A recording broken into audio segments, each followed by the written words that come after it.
what they do is ultimately protect you.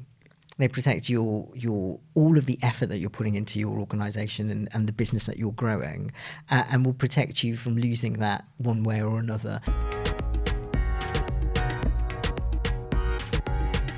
On today's episode, we're talking about the importance of law when you're starting up your company.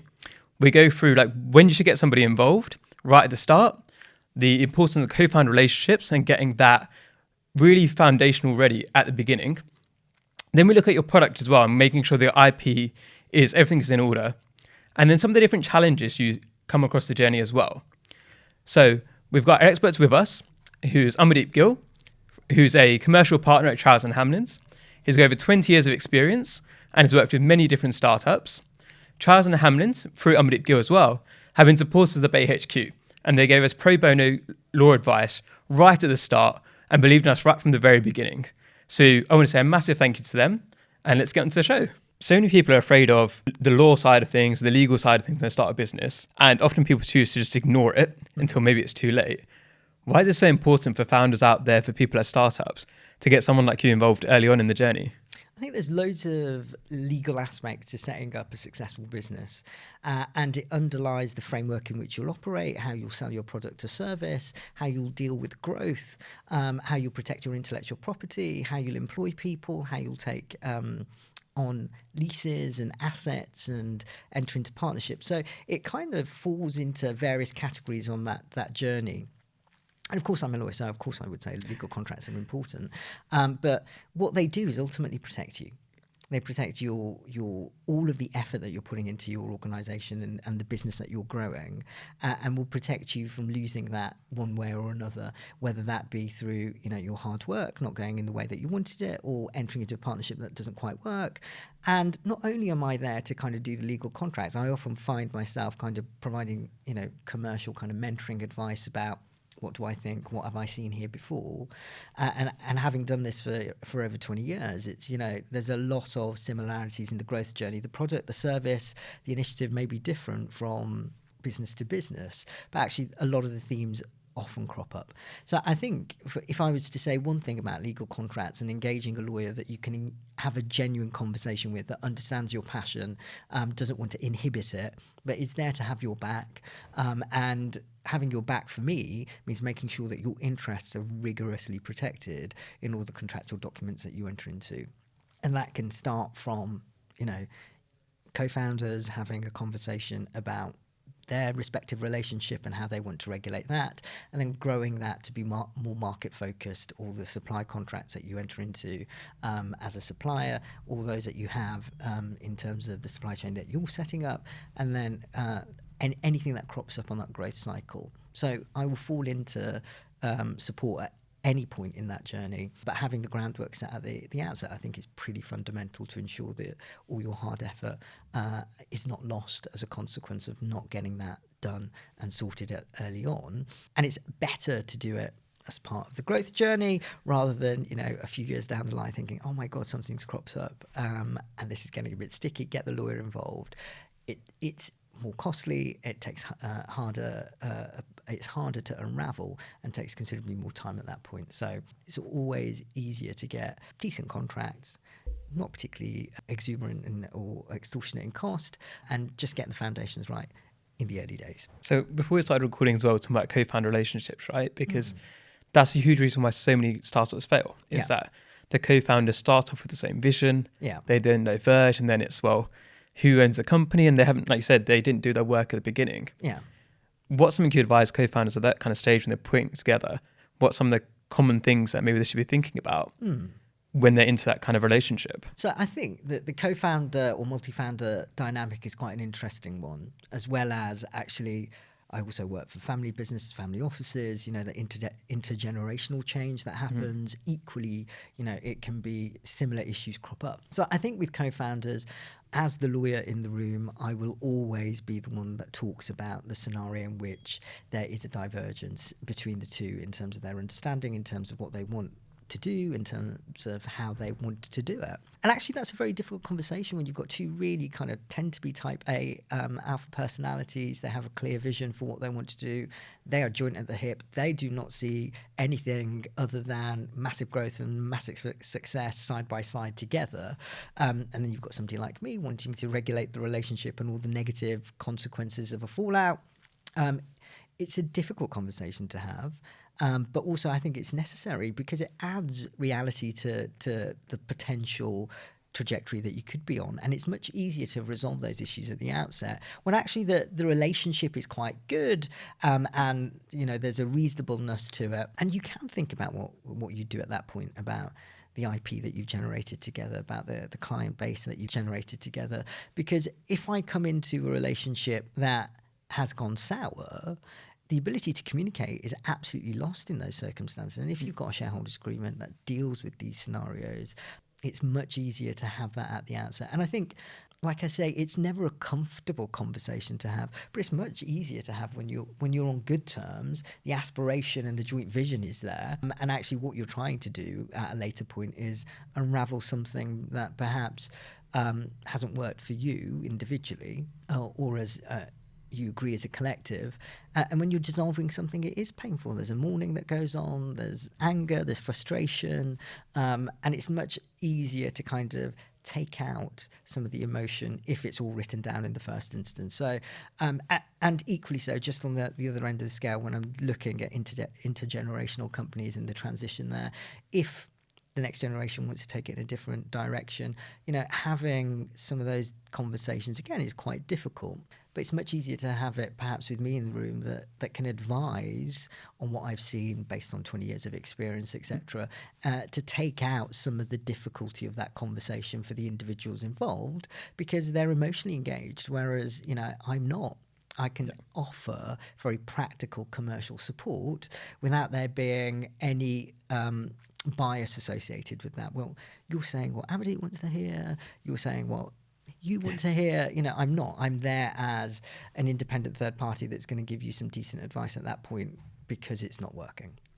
And we mentioned there as well, because right at the beginning, when people are on the same vision, then they're probably much more agreeable. And getting those terms down, if it does go sour, then there's much less chance of bitterness because they both agreed to it already. Yeah, absolutely. Whereas when you're trying to make the terms once you haven't agreed yet, then it's like, well, I should be this, I should be that. And you've got that more ego and defensiveness right there. And what's some of the things you've seen in that kind of regard too, where you can see like the mistakes that people have made there, where like they put something into a contract early before they were working with you, for example, and then that's then backfired on them. Or things that we should be careful about putting into contracts in a co-founder relationship that maybe you'd advise them against doing. I think one of the big things is how you define contribution, and when you are disaggregating everything, how you then take the various contributions into consideration. And contribution can be time, it can be money, it can be various assets, intellectual property, and there isn't always an equality between the co-founders in regard to any of those categories. And so, one person may say, I have put in this asset, or I've acquired the IP and I paid this much for it, or I've put X hours in because you were doing something else, or I've put this amount of capital in. And, it's decisions that are made at the point at which, you're on this journey together, to the point at which clearly it's not working and you want to disaggregate it and you want to go your separate ways. The conversation, I think, about contribution is the most difficult one to have, especially if, there is, an emotional charge in that conversation. And I think one of the things to unravel at that point is, what is equitable? What is fair? What do you walk away with? What do I walk away with at that point, given those different contributions? And I think there's never a wrong or right. And this is the point at which, there is a juggling act to happen. And to cut through that in the interests of both parties, I often have to say, look, there is a need for compromise. There is a need for you to park that ego that you've just spoken about. There is a need for you to look at the bigger picture here. Do not energetically get wrapped in a fight, when actually that energy should be spent on looking at the next step. And you mentioned as well, like products is one of your key areas of interest too, and advising your clients on how to set up that legal framework around their products to make sure they're protected in the future. Yeah. I'm guessing a lot of people probably don't do that at the beginning, right? And they then run into problems later on. What are some of the things that, let's say somebody listening right now has created a product, they're really excited about it, they're trying to raise money, they're trying to do all these different things. What are some of the things that maybe they should slow down and think about right at the early stages to make sure they are protected? So I think protecting your intellectual property, trademarking whatever you've got, I think is fundamental at the outset, because then it belongs to you, then it can't be exploited, it can't be taken over. If you're entering into partnerships with an organization that's bigger than you, signing basic NDAs when you're having discussions to make sure that they can't take what is yours, making your partnership agreements pretty robust in terms of what is theirs and what is yours, what you're bringing to the party. It does happen in business that people take other people's ideas, they take their hard work and make it their own because they can scale at a quicker rate than they can. And that's the inherent problem of being small and then growing up pretty quickly through third-party relationships. And I think always protecting your assets, it's like having home insurance for your home. It's your most valuable asset. Of course you would not think twice about having insurance for it. And actually protecting what is yours is insurance against losing it or it being exploited in a way that you didn't intend. And looking at those companies as well. So, for example, with an NDA, right? When would you advise people use that? Like, is it something you should do for every interaction, or is there some kind of threshold you think where that's the right time for people to start thinking about those? So, an overview conversation is not, I think, an NDA territory when you're having perhaps an overarching kind of conversation where you're not disclosing anything that's material to whatever your asset is, whatever your business is going to do. I think the point that you start disclosing what I would consider trade secrets or confidential information or commercial information, and it's context specific in every circumstance, that's when there's a need for an NDA. It can be a one-way NDA where the other person is under an obligation, or it can be a mutual NDA where there's a sharing of information between the parties. And, they're fairly standard contracts. And there's a few things that you probably have to look out for.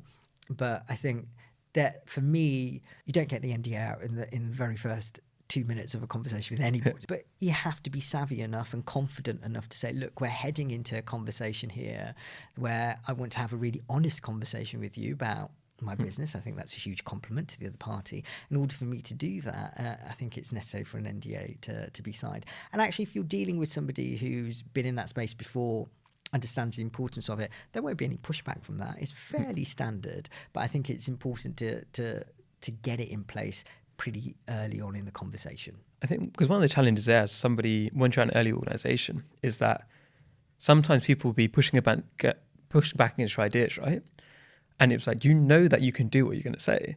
But in order to prove that, you have to give them information that will enable them to maybe do what you're trying to do, right? Yeah. And that's where, like you said, like an NDA really comes in handy there. Yeah, because absolutely. Let's say I'm pitching to somebody and I'm saying, okay, we're going to get to this numbers by that time.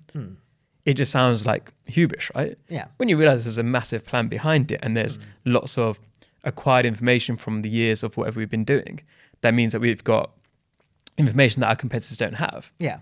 Then that's where the difference comes, right? And I think especially interesting people trying to raise capital is that they obviously give the pitch deck to so many people, but it's trying to work out like, how do you protect the bit that's actually, this is how we're going to do it. I think it comes down to the how we're going to do it, right? Is that when it comes to that, that's where it's good to protect yourself. Absolutely. What we're going to do, anybody can say, we're going to do this, this and this. But how you do it is that real secret part. Absolutely. So pitch decks, that I've seen plenty in my time, and they speak to different things depending on who prepared the pitch deck and what the vision is for the organisation.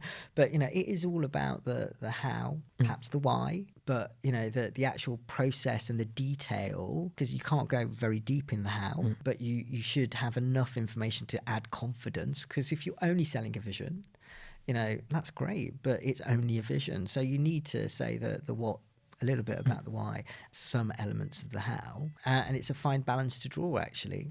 But it's all about whetting the appetite, isn't it? And you mentioned as well about being a small company and the need to protect yourself there. And I guess a lot of people worry about with the legal side of things. If they enter an agreement, even if it's an NDA with a large organization, they're just going to get steamrolled. And how's that process been when you're trying to protect some of these smaller companies from larger companies? Yeah. And I guess to reassure people out there, like, is that something where if there's an NDA or if there's an agreement in place, where it is possible for these smaller organisations to protect themselves comfortably? I think part of it is having confidence that actually, you have a worth. Your idea has a worth. It's worth protecting. And if you think there is, irregularity in the way that you're being dealt with, to have the confidence to say, actually, this is not acceptable. We've signed this NDA. You are under a confidentiality obligation. You can't exploit this for your own purpose, and we'll take action. And, often it's necessary to stand your ground in any relationship. These are worst case scenarios, by the way. A lot of these conversations go without consequence, and it's great. But where it doesn't, it is being able to say, well, I thought about a worst case scenario. I dealt with it through a decision to enter into an NDA or similar, and I have no qualms about actually exercising my rights because you're in breach of the promises that you've made to me. And it's like any conversation that you have to have very clear boundaries and what is you are willing to tolerate, because people will steamroll over you if you don't have clear boundaries. And it's also how you show up in the conversation as well up to that point.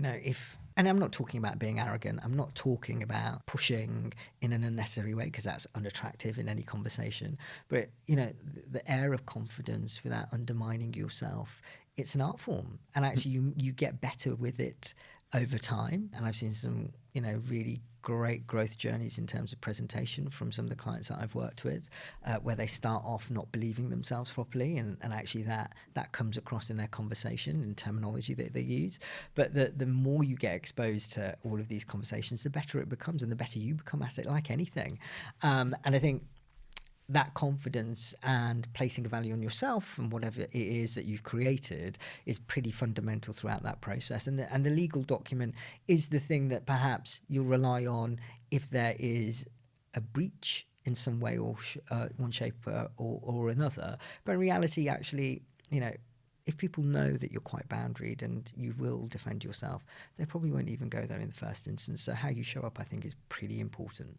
Yeah, it's a huge signalling aspect as well, right? Is that if, like you said, you value your ideas, you value your work, and you said something like, you can make you sign an NDA, then they're probably less likely to take advantage of you, because of the fact that they know, oh, okay, this person is going to the effort to protect themselves. Yeah. So there's that aspect too. And I know that you worked with so many different startups and you've covered different areas as well. What part of it do you enjoy the most yourself? What's the area that you really love engaging with clients on? Yeah, there's a couple of points there, though, that you have to professionalize yourself when you're going to go into the real world. And actually, I think that professionalization process is from interacting and watching others do it. But the second point around, what do I really enjoy? I really love people's energy. I really love their passion that they bring to it. It's so energizing when they're in that place where they think, my God, I can conquer the world with this. And what a beautiful thing to see, all of that hard work, all of that, effort that's gone in. And I just love being around those kind of people that really think that they're going to make a difference and will want to make a difference. There's a will there. There's an energy about that is really compelling. And when it lands and you see them grow, and you've been part of that journey, you've supported them and you've held them, and I love all of that. And it's such a great payback to get as a lawyer when you get a phone call and they say, Amardeep, we've just landed that massive pitch, or we've just got that contract, and I'm there for them, because that's points that need celebration. And so I get an absolute kick out of that, because watching people succeed is a wonderful thing.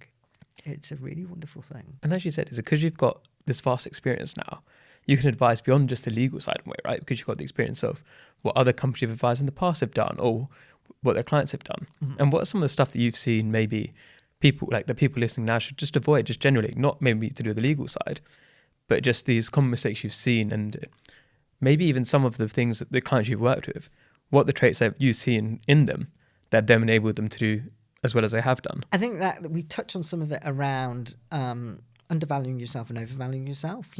Quiet confidence is the place that you should always try to be at. If you undersell yourself, you lack the confidence, you will be taken advantage of. If you oversell yourself, ego is manifest. People will not back you. People will not believe what you're saying. So finding a place of absolute quiet confidence is quite a balancing act, actually, becoming compelling in your narrative about what it is you're doing and why you're doing it.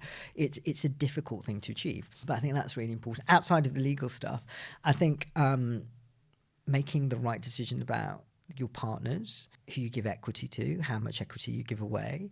I think they're real decisions. People give away equity at the outset willy-nilly, when I think that's actually really detrimental to the journey overall. I think equity should be sacrosanct. And in terms of broader support, if you're bringing somebody in as an employee, do they resonate with your values? There's an investment there. Is it the right investment? Just because you're on a massive growth journey or have these aspirations, going for the first person that comes along to kind of tick the boxes is not the right thing. It's like, we talked about it, it's a bit like a marriage. Any relationship of value needs to have the necessary due diligence. So any relationship that you're entering into, do your due diligence. I know that I meet some people and they say I'm completely guided by the gut. And I respect that. There has to be a degree of humanity in any of the decisions that we make. But if that person has got bankruptcy, filings against them, they've had businesses go into insolvency, it doesn't matter how great you think they are, do they have the acumen to deliver what it is that you want to deliver? Are they worth your investment? Are they worth your time? So I think they're the kind of broader things that I really kind of pick people up on that journey. Your equity should be sacrosanct, and any relationship that you're entering into, is it the right one for you at this moment in time? Be that with people you're bringing into the business, be that people that you want to invest in your organisation, especially when you're looking for capital to grow. Has the person that you're having the conversation with got the same value set as you? And also any partners that you're entering into from a growth perspective, are they the right partner for you? Do they have the right branding? Do they have the right market kind of positioning that would value your growth journey as well? And it's all about making the right decisions. That you can never make the right decision 100% of the time.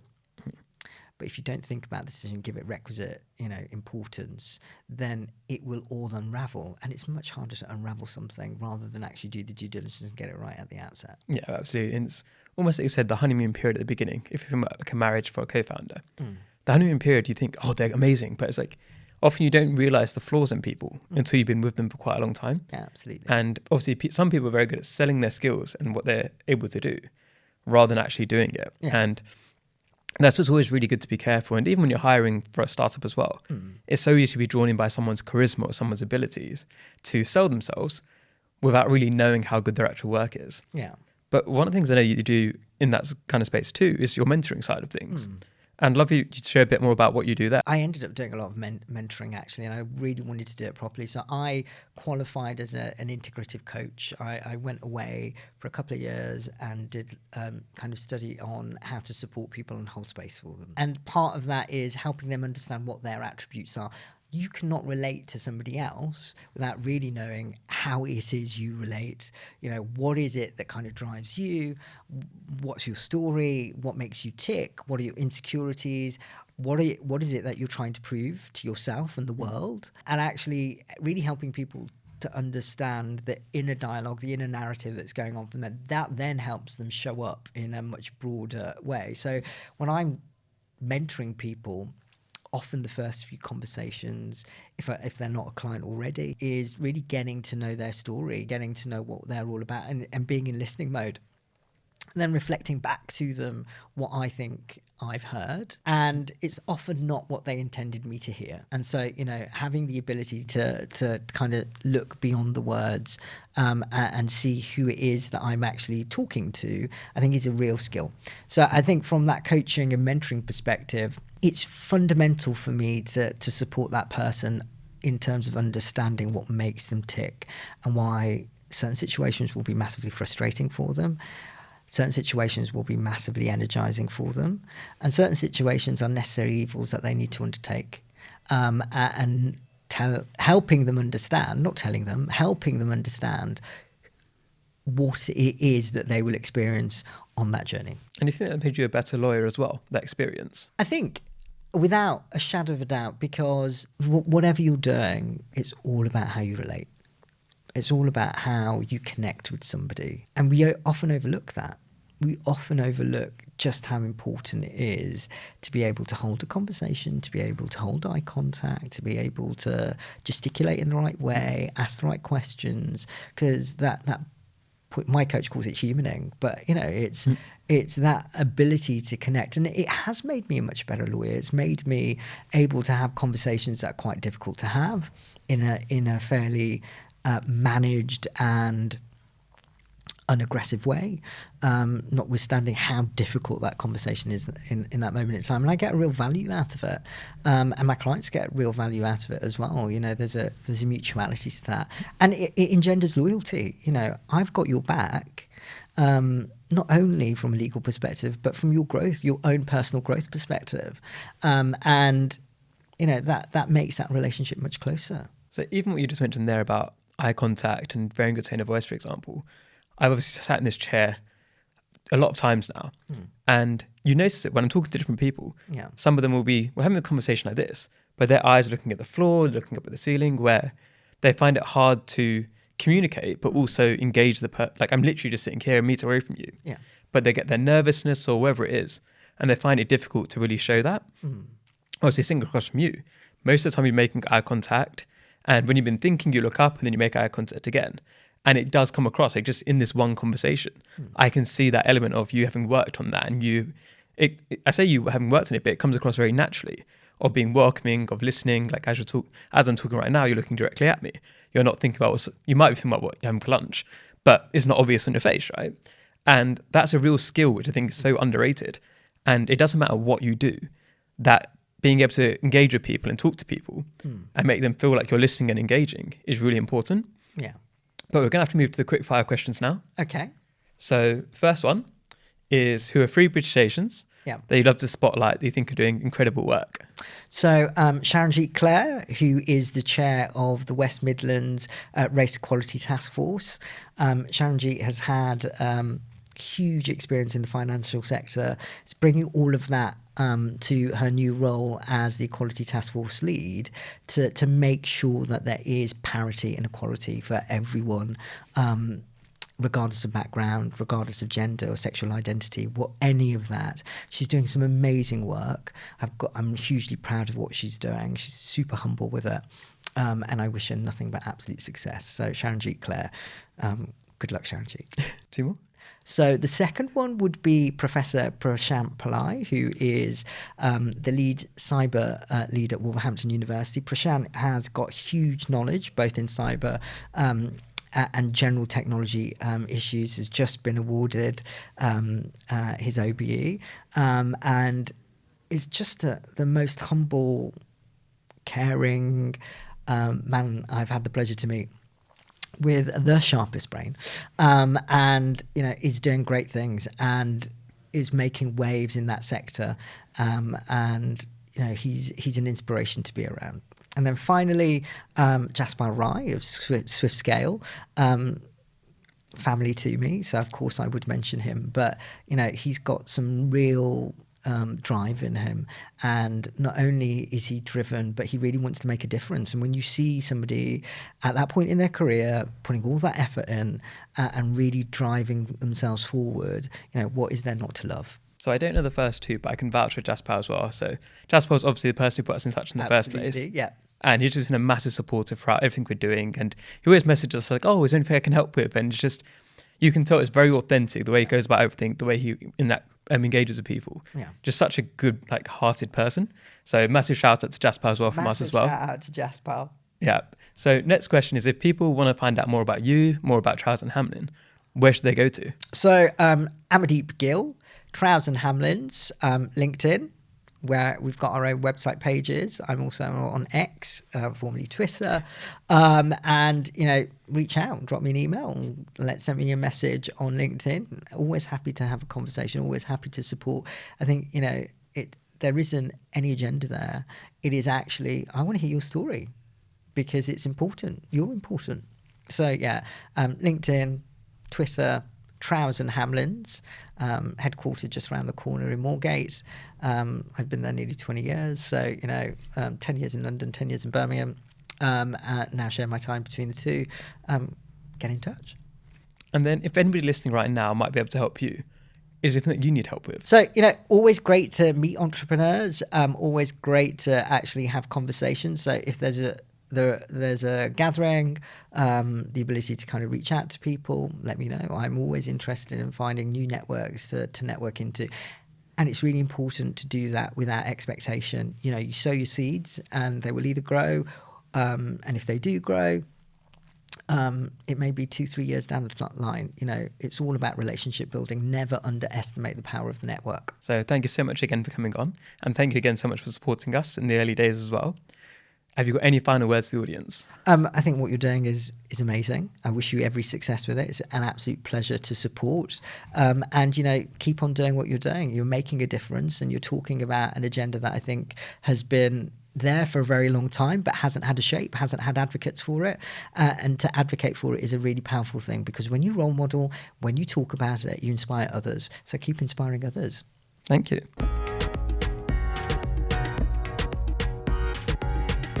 Hello everyone. Thank you so much for listening. It means a huge amount to us. And we don't think you realise how important you are. Because if you subscribe to our YouTube channel, if you leave us a 5-star review, it makes a world of difference. And if you believe in what we're trying to do here, to inspire, connect and guide the next generation of British Asians, if you do those things, you can help us achieve that mission. And you can help us make a bigger impact. And by doing that, it means we can get bigger guests, we can host more events, we can do more for the community. So you can play a huge part. So thank you so much for supporting us.